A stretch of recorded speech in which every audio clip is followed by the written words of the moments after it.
Well, I wanted to document Christmas this year because wow, I aimed high. In fact, some would say I burned and crashed at the ground. I just way over programmed this. This is too much stuff. These are all the presents that go inside. Well, some of them, they go inside the puzzle tower. So, beginning with this spinning wheel, Price is Right, sweepstakes.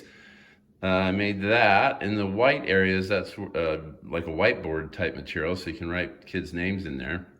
What we'll do is we'll spin that, and that will allow them to go through all of the 15 or 16 gadgets and gimmicks over in the puzzle tower.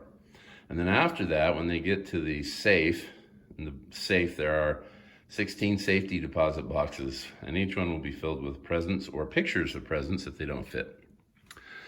So starting at this end, I made these games. These are called Puckit because of the pucks. I made one for the Barnson family next door, and one for each of the kids, and one for Liz and for me.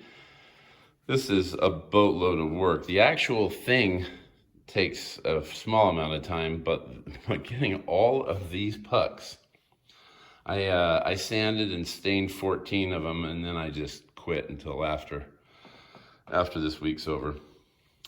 I made a couple of penguin puzzles, one for Liz and one for the little girl next door, Lula. This is where I tested my new laser.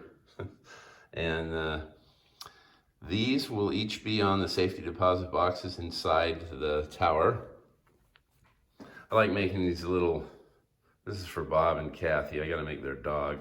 I like making these little things. I don't even know what to call them. I guess just little comical things with dogs and chairs. And here are the rest of the face plates for the tower. I made this ornament, and I made one, and then those are, I've prepared to make all the rest when I get a minute. These are fun, the drooping tree with an ornament weighing it down. I like these. I saw this and I thought, I'm gonna make that. So that's what we're gonna give, Liz and I are gonna give to our friends. And I like this car, so I made one of these for all my grandsons. The granddaughters are all getting a diamond necklace. And then on the back of each of these, here's Ben's. It says integrity and tenacity, my two favorite words. It was a busy October, November, and December, and I'm not finished yet. I still have some more to do. But mostly, I love my grandkids.